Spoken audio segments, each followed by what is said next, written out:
This is American Family Radio, a listener-supported ministry of the American Family Association.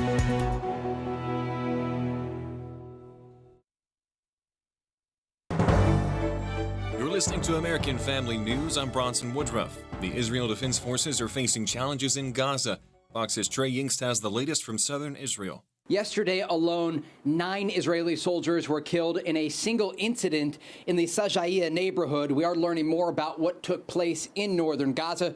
Troops from the Golani Brigade were searching a building in that neighborhood when they were ambushed by Hamas fighters. When backup forces arrived, they were also engaged in a firefight. There was concern that some of the initial troops had been kidnapped, but after they lost communication with their team, ultimately they were found. Many bodies were recovered. More than 100 hostages were recently released from Gaza. Efforts are underway to free the other people who are being held by Hamas. Republicans continue to withhold aid for Ukraine until their demands are met for more transparency and policy changes at the southern border.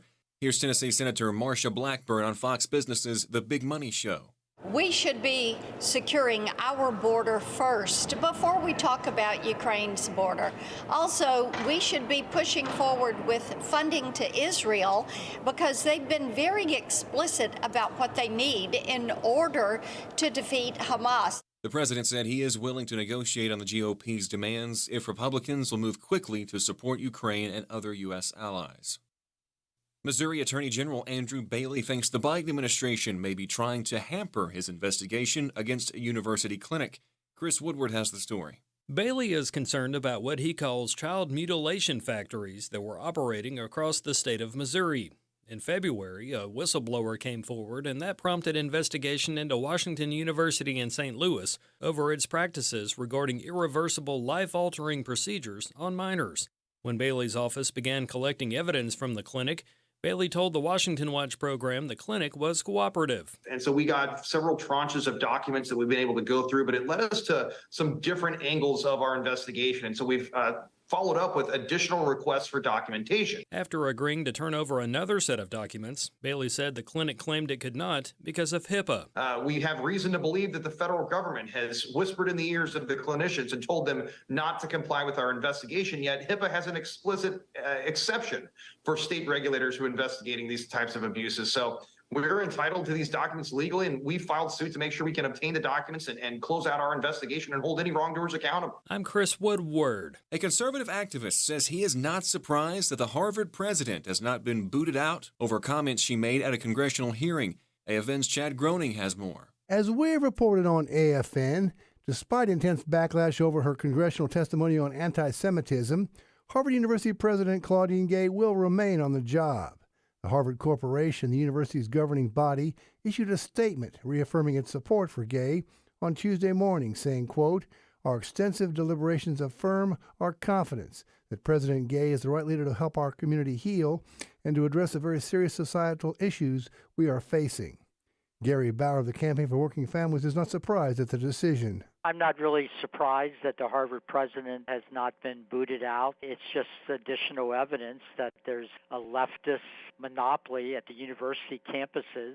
They're not going to easily be dislodged, and they do not want to look like they're caving in to conservative politicians and conservative critics. However, Bauer says what was said at the congressional hearing is going to live on. People have woken up outside the universities about what's happening in these classrooms, the indoctrination, and I think you're going to see more controversy in the weeks and months ahead. Parts of Tennessee are starting down the road to recovery after tornadoes left some communities destroyed. Fox Weather's Nicole Valdez reports from Madison, Tennessee. Just days after facing an EF2 tornado that killed 3 and left a 30-mile path of destruction across Madison, Tennessee, volunteer crews are now helping make a dent on the recovery efforts across the city. Samaritan's Purse is one. They've brought in dozens of volunteers from all across the country with the tools and manpower needed to start tarping roofs, chopping down trees, and helping clean up the immense amount of debris. For more news, be sure and check out our website, efn.net.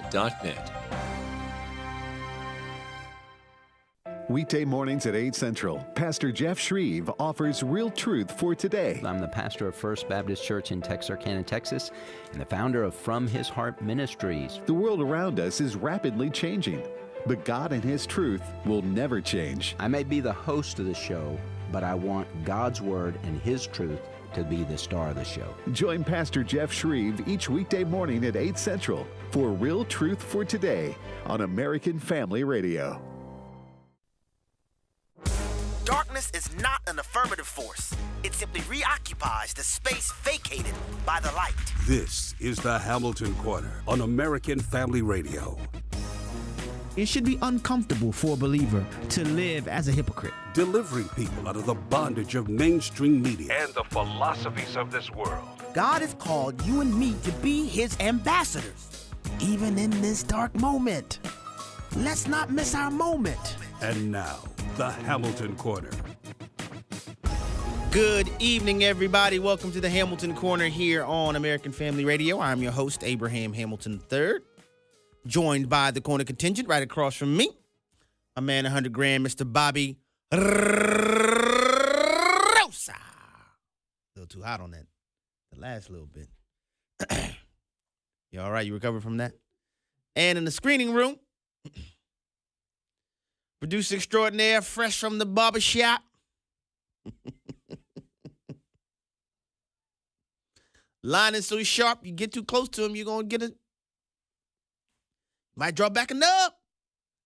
Often imitated, never duplicated. The real J Mac, ladies and gentlemen, is in the screening room, and we're ready to rock and roll with today's edition of the program. At this very moment, many of you are making your transition from your part-time jobs where you generate an income to your full-time jobs, and this is happening on a day where, I don't know, maybe I missed something, but I thought if you serve a position in a university and, y'all do things like expel people and apply discipline for plagiarism, I didn't think you could be the dean of a am I saying too much? Harvard. Yeah, Harvard. I know there's people concerned about her statements concerning anti-Semitism, but what about this evidence of plagiarism? See, what had happened was, you still going to keep your job as dean? When I just did a little reading, I think they kicked out 27 people for plagiarism. That were students just this last school year. That's what I thought. And then you got, crackhead Hunter, subpoenaed to testify in a deposition at the House. Yet he says, I'll testify in a public forum. Really? Which one of you has congressional subpoena power and which one of you doesn't? And he tried to protect his pops, as always. My father is not involved. The father, I've never been involved with my son's business dealings. But in a TV interview, hey, Hunter, why do these people give you millions of dollars to be on their board? Does it have anything to do with your father being vice president? Oh, yeah, I think it does. Today he says his father wasn't financially involved in his business. So are you admitting that he was involved? Boy, I'm telling you, these people lying.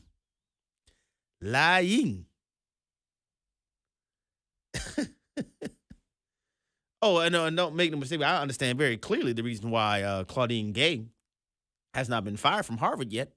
It's that wonderful race to the bottom called intersectionality and critical race theory. Boy, what a topsy-turvy world we live in. But I'm mentioning all of this because these things have great capacity to detract us and to distract us away from what we should be invested in, which is making a primary commitment to serving our families. Doesn't mean we don't keep up with all of this stuff. And, of course, I do. But we cannot allow these things to cause us to neglect or to deviate from job number one. Job number one, first and foremost for all Christ followers, is to love the Lord with all of our hearts, souls, minds, and strength, to love our neighbors as ourselves. Job number two, execute our King's commission. All right, the reality is job number two flows from job number one, which is why as you're transitioning to your full-time jobs, I want to encourage you to do so with clear intentionality and to understand and embrace God's view of the family. I've been thinking about this quite a bit, and we're going to get into this as we turn to the Word of God. But the older I get, and the longer I walk with the Lord, the more evident it becomes to me how desperately I need Him. And what I have found to be true, first, as revealed to us in Scripture, the miracle that it is for us to have God's holy word available to us in our commonly spoken vernacular. If we embrace the fact and the truth that reality is and only is what God says it is, then everything else falls into place. But the foundation of all the things that ail us today, they all are downstream evidences or fruit, if you will, from a fundamental rejection of the fact that God alone establishes reality. Let me explain what I'm talking about. Genesis chapter 1. I'm going to read verse 1, then I'm going to go over verses 27 and 28. Genesis chapter 1. In the beginning, God created the heavens and the earth. This is one of the most profound revelations that exist. What the creator of heaven and earth has revealed to us is that before there was a beginning, there was God. When there was nothing other than God, there was God. God is the one who inaugurated the beginning. Time, space, matter, atoms, cells, dirt, mountains, trees, people are all features of God's creative ingenuity. If we could understand and embrace that, everything else about our lives would be changed radically for the better. All of the prevalent societal issues, you can start with the seeming desire to slaughter children in the womb. What does it stem from? A fundamental rejection of God as the creator of life.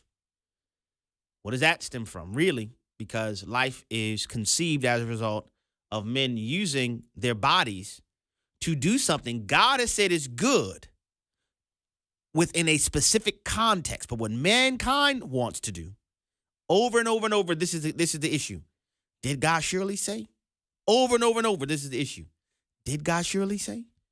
God says one man committed to one woman for life with the capacity to bear offspring. He gives them the glorious benefit of enjoying the physical conjugal one flesh union. And I don't want to get too graphic, but God is so amazing. And I'll use this analogy, and you just follow me with this one, that he made our bodies to require fuel, but he gives us the blessing of having taste buds so that we can enjoy the process of fueling our bodies. He could have very easily made us like cars.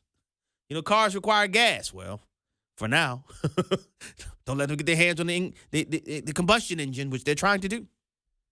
You know, but he could had us to require fuel, but having no enjoyment in that process. But God designed us to enjoy the process of fueling our bodies. But what man says, and go with me on the analogy, obviously I'm not going to be graphic here. But what mankind wants is the pleasurable aspects of the fueling, if you will, but want to reject his context. And so all these other things, diseases and children out of wedlock and all of these other things are downstream byproducts of men rejecting what God has established. Issues concerning, climate zealotry. Climate zealotry is a byproduct of rejecting God's revelation over the fact that he and he alone is sovereign over his creation. He says that the earth is the Lord's and the fullness thereof, the world and we will dwell therein. He says that everything that consists and everything that exists and everything that consists was created by him, through him, and for him, and is currently being held together by him. Yet Al Gore and them Run around the planet. Oh, we have 10 years, and then the planet will no longer be useful. Now, let's put it on the sideline. He said that like 30 years ago. Put that on the shelf. Elf on the shelf. But a fundamental rejection of God's revelation, of his creation, has led us to all of these downstream consequences.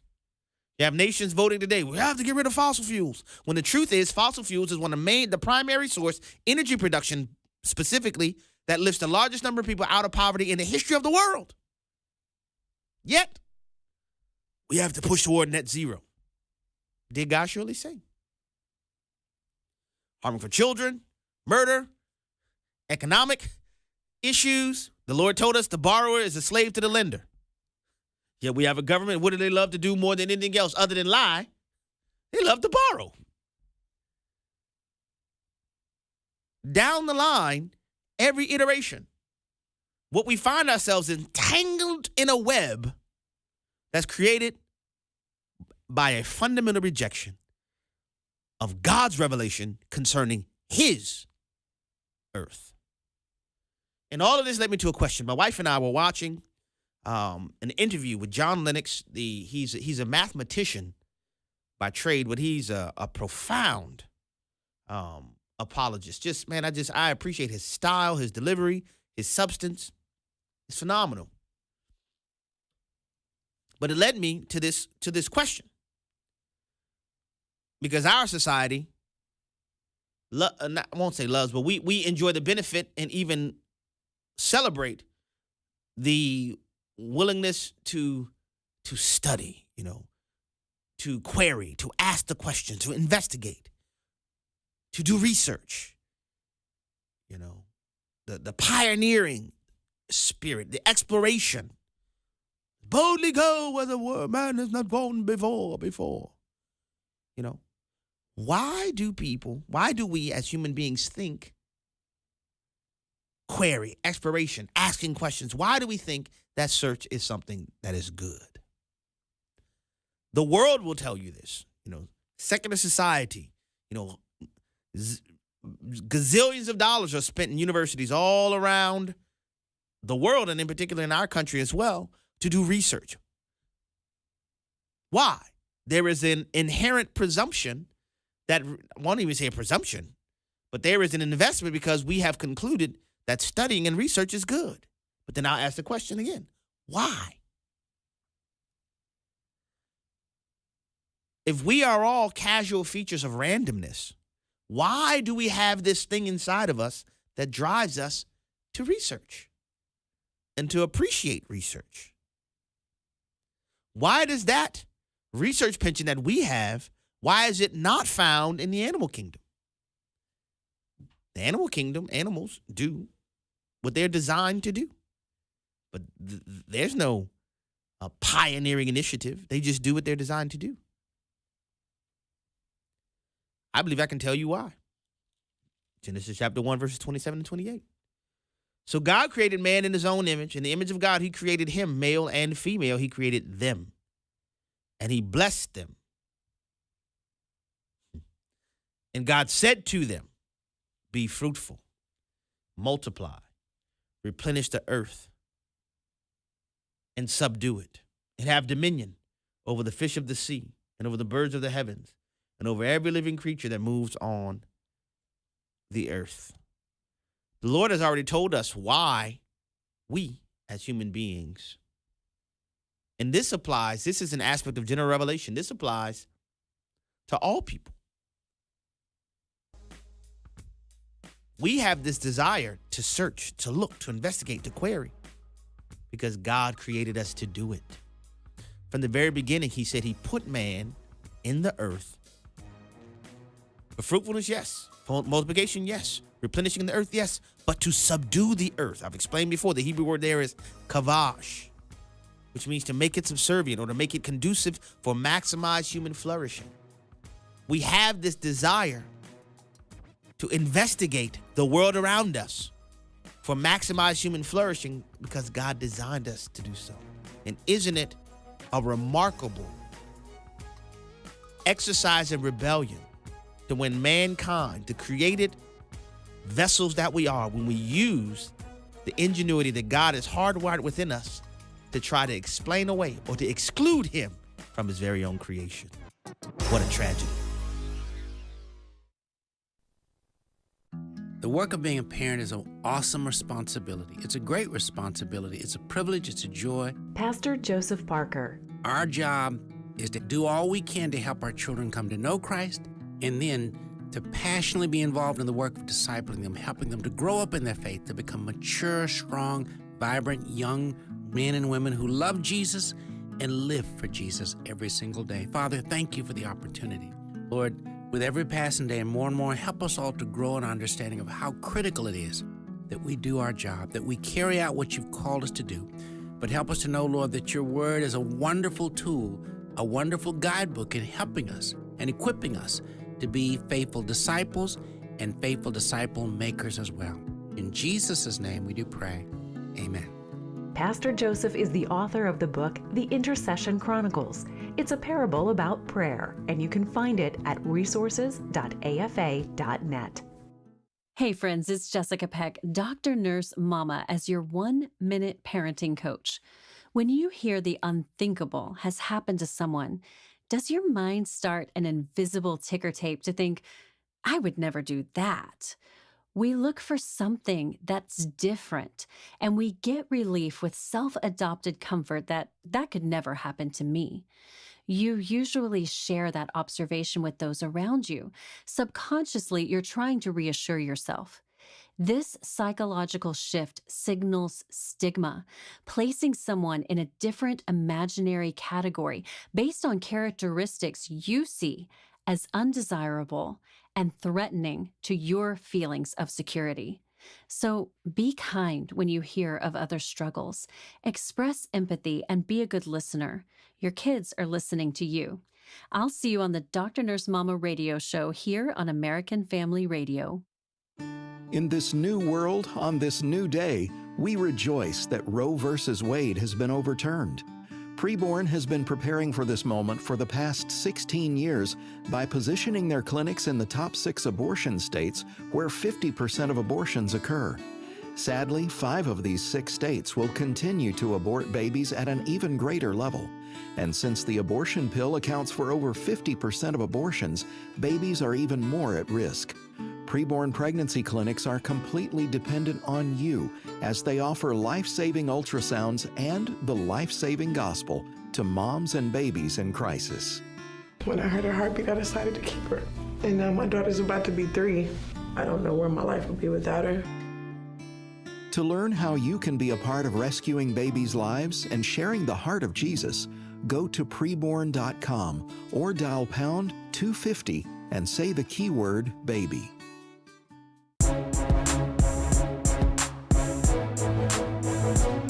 Shining light into the darkness. This is the Hamilton Corner on American Family Radio. Welcome back to the Hamilton Corner. Abraham Hamilton III here. Some interesting news broke today. Many of you know that Hunter Biden was recently indicted in California, interestingly enough. What was it? 3 felonies and 3 misdemeanors? Or was it? Oh, yeah, I have it right here. The allegations include $1.4 million in unpaid taxes, although the taxes were paid after the fact. It's still a crime not to pay them. But the timing of that had a lot of people speculating and questioning because it just so happened that the indictment was announced just as Hunter Biden had been subpoenaed to testify in a private deposition before the House of Representatives Oversight and Judiciary Committees, chaired by Representatives Jim Jordan and Gary Comer.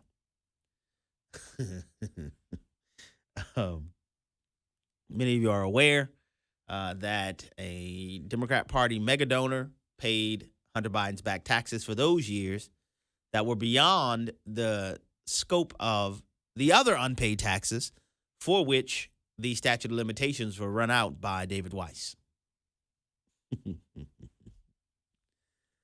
But today was the day that Hunter and many people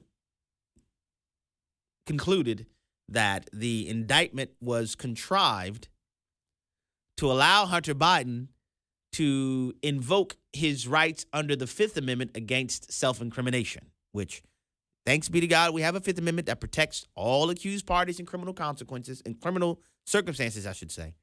The legal privilege against testifying against yourself if that testimony could result in you being incriminated in a criminal prosecution.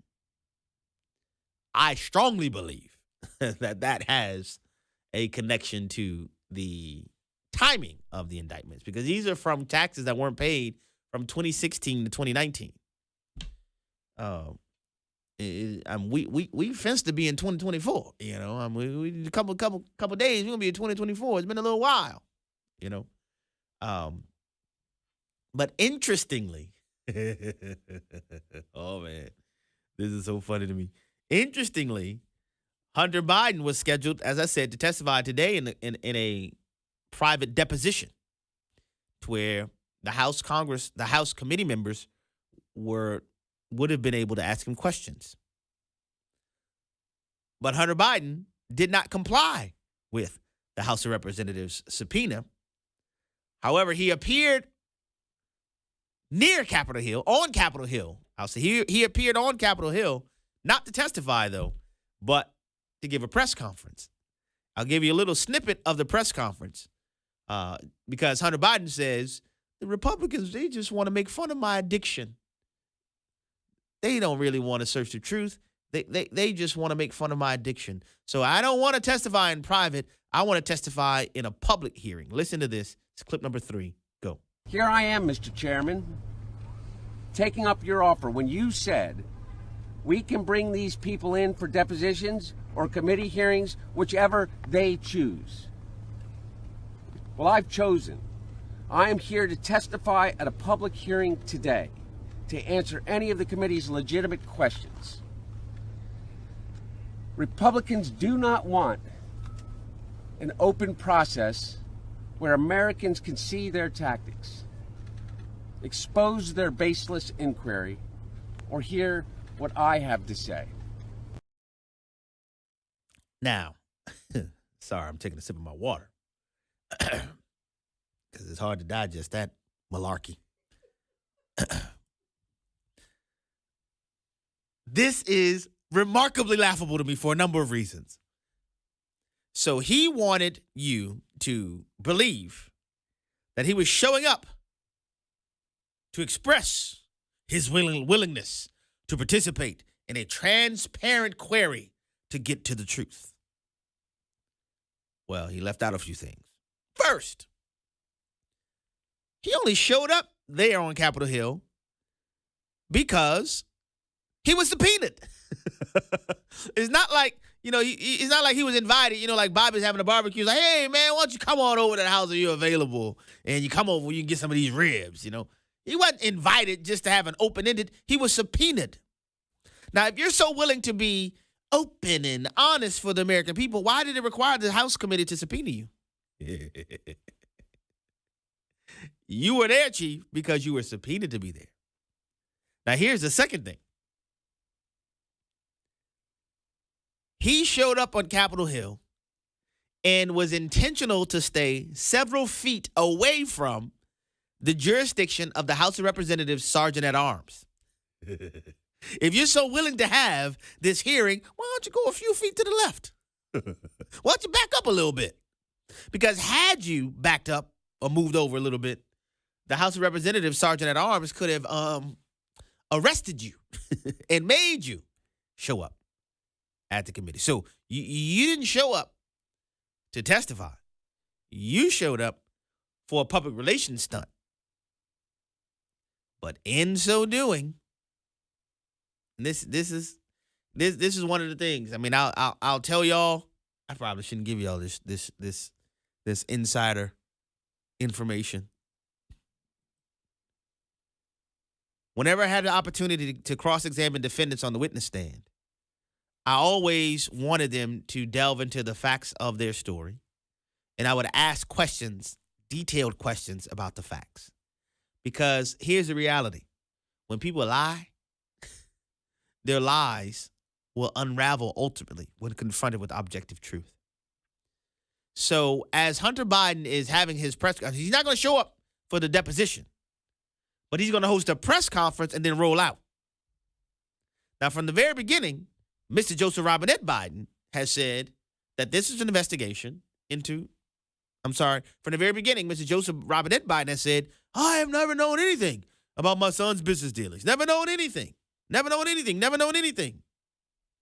Then, our favorite French woman, Carly Jean-Pierre, began to say, Mr. Biden is not involved getting any money from his son's business dealings, which was a, wait, hold up. Now, what you say that, girl? What you say that, boy? About to take it off? What you say that? You said not getting money from it. That's a lot different from what you said before. I've never talked to my son about his business dealings. Now you say you're not getting money from his business dealings. So you talking to him about them? Now we know early on, Hunter Biden went on TV explaining, people putting me on these boards and paying me probably because of my last name. He said that. He said that on TV. You can look it up. He said that. Well, in the press conference today, where he attempted to say, well, he didn't attempt to say, he said, they're mocking my addiction. This time period from 2016 to 2019, I was having problems with my addiction. But then he said this, and I'm going to read this to you because I want you to make sure you hear it very clearly. He said this, quote, let me state as clearly as I can. My father was not financially involved in my business, not as a practicing lawyer, not as a board member of Burisma, not in my partnership with a Chinese private businessman, not in my investments at home nor abroad, and certainly not as an artist, end quote. You know what's so funny about all of that? He said my father was not financially involved.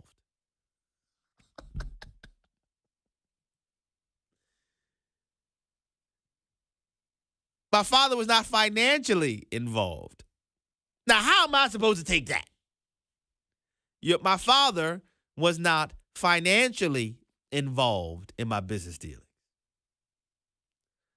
So, young Hunter, are you admitting that your father was involved in non-financial ways? They keep changing the tune. They keep changing the tune. You know why? Because they're lying. They're lying. While they're lying continuously, their story continues to change. But you know whose stories never change? Those whistleblowers who work for the IRS. The whistleblowers. Their stories have never changed. So we've gone from, I've never talked to my son about his business dealings. Even though your son has already said on TV, the people probably paying me, to get access to my father. But then they start saying, oh, well, and the president, the occupant of the Oval Office, would say, I've never talked to my son about this. And now they're starting to say, well,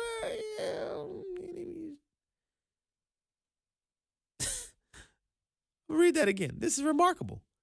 Let me say this clearly as I can. My father was not financially involved in my business. Dude, you are admitting your father was involved in your business. Which brings us right back. So in the moment where you're thinking, I'm going to have this press conference, and I'm going to turn the heat down on my presence in this investigation, well, you just turned it all the way. My father wasn't financially involved. That is literally what the House of Representatives Oversight and Judiciary Committees want to talk to you about, because they want to find out, well, just how exactly involved was your pops? Listen to Representatives Jim Jordan, and mostly is Representative Comer, but Representative Jim Jordan is there. As you're watching the program, you'll see them both on this video as they respond to Hunter Biden's defying the House committee's subpoena and responding to his press conference today. It's clip number 2. Go. Jordan, one thing Hunter Biden said this morning was Republicans have mocked his addiction. I've not. For Chairman Comer or what do you think of that idea that he's saying you guys are I'm not. mocking addiction? We've never mocked his addiction. And again, this is an investigation of Joe Biden. Hunter Biden's a key witness because we have a simple question, and the majority of Americans have a question. What did the Bidens do to receive tens of millions of dollars from our enemies around the world? That's a simple question. Every American wants to know. What did you do to receive the money? And we also want to know what role Joe played, because, quite frankly, it's hard for me to believe, I'll speak for myself, that all these oligarchs and the Chinese Communist Party were wiring Hunter Biden millions of dollars because they liked him, because he added value to something.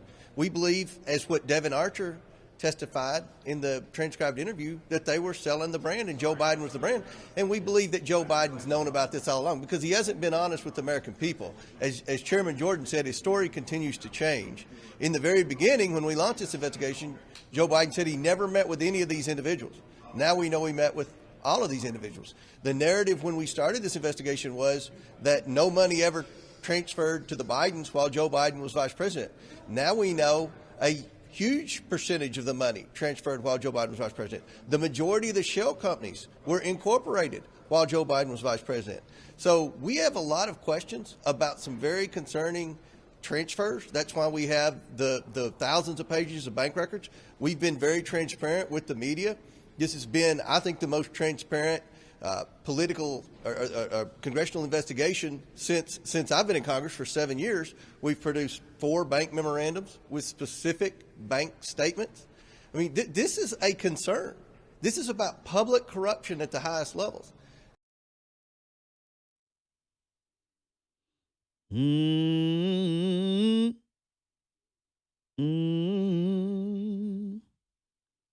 here's the thing. Representatives Comer and Jordan both said they want to ask him the questions publicly, but they're going to the process to where they allow the depositions to take place in private first in order to assess what to ask in the public hearings.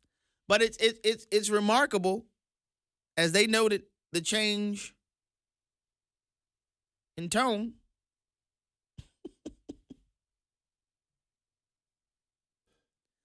And it's just,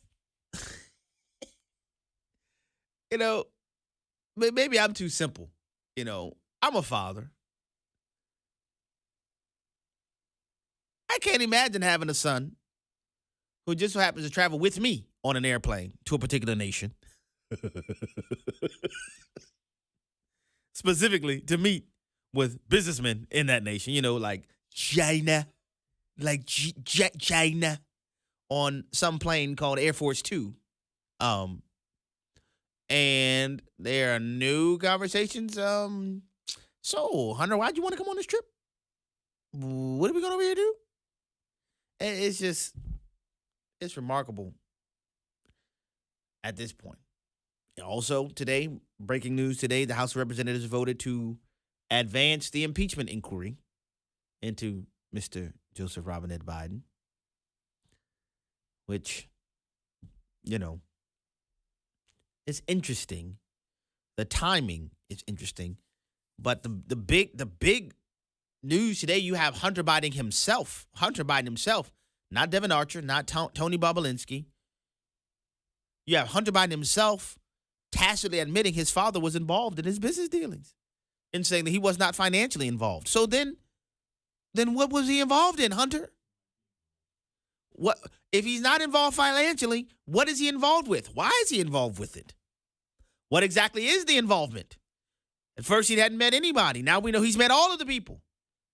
Shell companies just so happen to be created during his vice presidency.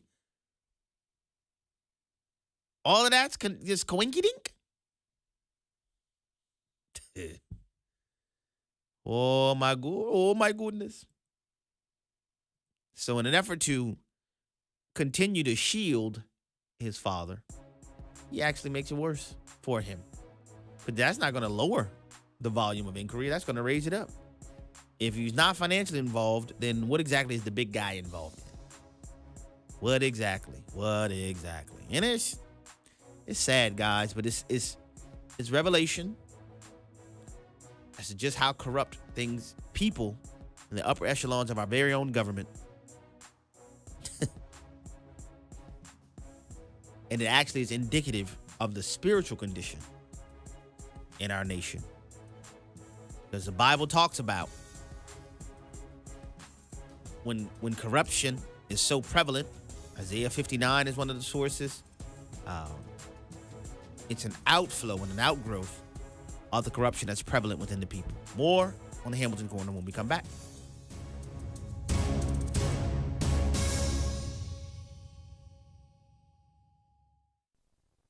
Is God calling you to ministry? It's time to multiply your capacity for ministry with an affordable degree. The Bachelor of Arts in Christian Ministry at Wesley Biblical Seminary is the degree for you. When God called you to ministry, He called you to preparation. This degree is the education that you need to put all the pieces together for an amazing life of ministry. You will graduate with a confidence for ministry that is backed up by your competence in the scriptures, theology, and ministry. Come learn with a trusted seminary that will help you become a faithful leader. Learn more at wbs.edu. This is Frank Gaffney, host of Securing America, a program dedicated to protecting the country we love against all enemies, foreign and domestic, to the glory of God and His kingdom. Each weeknight at 11 p.m. Eastern Time, we provide insights and recommendations about the most important challenges facing our nation from her most thoughtful experts and patriots. Join me to learn how you can help in Securing America right here at 11 p.m. Eastern Time. Biblical prophecy. This is David Wheaton, host of The Christian Worldview. The Bible says, "We have the prophetic word made more sure, to which you do well to pay attention, as to a lamp shining in a dark place, until the day dawns and the morning star arises in your hearts." About 25% of the Bible is prophecy. God clearly wants us to understand what is coming, so that we can trust and live for Him with the time remaining. Pastors should preach on prophetic passages. Christians should seek to understand what God has revealed, yet not become obsessed over it to the exclusion of first-tier doctrines such as justification by grace through faith. Hear part 2 of our series on biblical prophecy at thechristianworldview.org, and then join us this weekend as we discuss growing in your love for God's Word. Listen to The Christian Worldview with David Wheaton, Saturday mornings at 8 Central on American Family Radio. If you are 65 or older, you know this. Watching your hard-earned dollars fly out the window on healthcare costs is so frustrating. But here's some great news. If you were just notified that your Medicare costs are increasing, a program out there can really help you with your medical bills, and it's worth taking a minute to look into. MediShare 65 Plus. It's not insurance. Members actually say it's better. It's a Christian healthcare community that aligns with your faith and where people encourage and pray for you. And MediShare 65 Plus is a low-cost option for those with Medicare Parts A and B, and it fills in the gaps where Medicare stops. You choose any Medicare provider, and you get telehealth access anytime you need it. And this is great, too. Unlike health insurance, you can lock in one low monthly price for up to 10 years. So don't get stuck with increasing costs. Call MediShare 65 Plus and find out how much you can save. Call 833-45-BIBLE. That's 833-45-BIBLE. 833-45-BIBLE. The loss of a child through abortion, miscarriage, or stillbirth affects the emotional health of families. Feelings of anger, sadness, and regret can be overwhelming. There is hope and healing in the aftermath of a reproductive loss. Call the International Helpline at 866-482-LIFE to talk with someone who has been where you are and healed to help others. Your call is confidential. 866-482-LIFE. The Hamilton Corner podcast and one-minute commentaries are available at afr.net. Back to the Hamilton Corner on American Family Radio. Welcome back to the Hamilton Corner. Abraham Hamilton III here.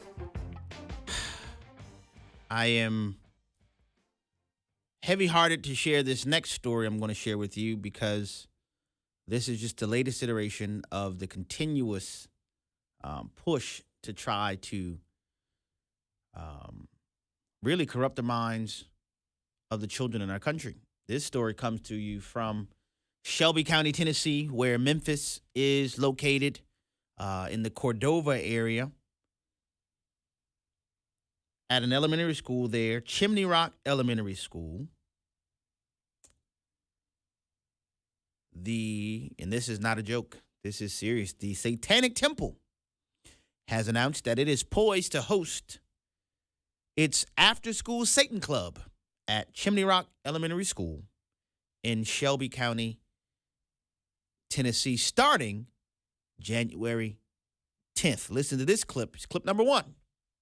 Go. Parents of students at Chimney Rock Elementary School alarmed and concerned today after this flyer began making the rounds announcing a new after-school club. Me and my whole family, we attend church, so this was a big shocker for me for this to be coming to my daughter's school. Beginning January 10th, the After-School Satan Club, sponsored by the Satanic Temple, will begin meeting at the school's library. It's the organization's 5th active club in the nation, and campaign director June Everett says it started after she was contacted by MSC as parents expressing interest. Members of the Satanic Temple are non-theistic Satanists, so they don't believe in an actual real Satan. Everett explains the club can only operate in schools that have other religious clubs so like-minded people can come together. She says they don't actually discuss satanic teachings, but they do activities that are inspired by satanic beliefs.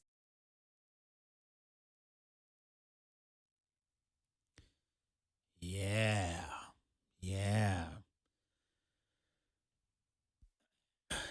These efforts are popping up all over the country because they're attempting to utilize a perverted interpretation of our First Amendment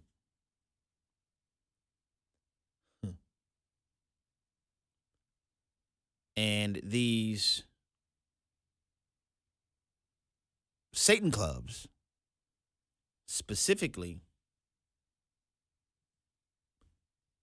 seek to conduct their meetings in places where you have Christian clubs, like the Good News clubs, Bible clubs.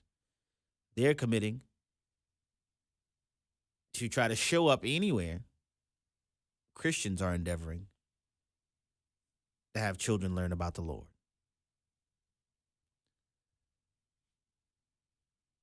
The Satan clubs say, hey, if y'all don't bring the Bible over here, then we won't bring Satan. But they try to go under the ruse, but we don't really believe in a real Satan. So why are you calling it a Satan club then? You can name your club anything else you want it. Why? One of the greatest deceptions Satan has ever perpetuated was to convince people that he doesn't exist. And I want you to consider this effort to have these after-school clubs following the consistent efforts to have the Bible and prayer excluded from schools. What I'm saying is that this is another effort to continue to forge into government schools in our countries to make them unilateral outposts for satanic indoctrination. And my question is, what will it take for the church to wake up? I've said before, and I'll say it now, one of the most egregious things that I have noticed when we understand, I don't know if everybody understands this, but the Lord has communicated the priority that disciple making should take in the Christian's life, in the believer's life. I think one of the greatest unused resources that exists in our country are church facilities Mondays through Fridays, as these places are empty, generally speaking. There should be an urgent press in all of our churches to use every means at our disposal, including our facilities Monday through Friday, to evangelize, to catechize, and to disciple the children that are born into Christian families and those outside. Now, we can get into a lot of the details of the perversion of the First Amendment. I think that you have a solid argument. Justice Story talks about this to a degree, but I think when you consider some of the letters from George Washington to Jews early on, that I think there should be an argument concerning the utilization of the word religion in the First Amendment as it applies to the Judeo-Christian ethos that was present there. But I want to present this to you because there are lots of international things going on, and I've been talking about that a lot. But I want you to understand that there are domestic things that are happening too that we need to be aware of. And what's grieving to me is that in many iterations, the enemy and his foot soldiers are far more committed than believers are to the truth. The enemy and his foot soldiers are committed to the lie more in many instances than believers are to the truth. I am grateful that there are parents that are standing up, attempting to stand up against this. But by and large, you have administration officials attempting to try to tell the parents they need to back off. You know, if we're going to have good news clubs, we got to have Satan too.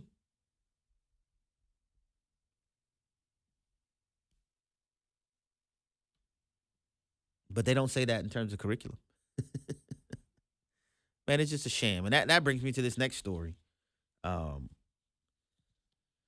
It's diabolical. You know, it was a time where people would have been embarrassed to say that. Satan Club? But look where we are now. In this next story, this is a case that made its way to the U.S. Supreme Court. It's a case styled Tingley versus Ferguson. When I say styled, that means that's the name of the case, based on the parties that are involved. It's Tingley versus Ferguson. Just to kind of get right to it, the issue arose out of an appeal based on Washington State's Senate Bill 5722, which was passed and signed into law in 2018.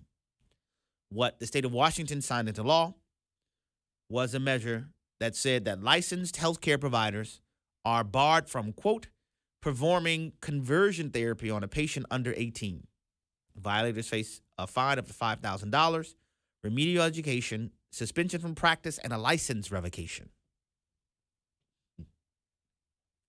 A lawsuit was filed based on healthcare practitioners in Washington State who would say that if there's a family and a child, a family where the parents come to me as a counselor and they want help with a child who wants to overcome unwanted same-sex attraction, you're saying I can't help that child? I can't treat that child?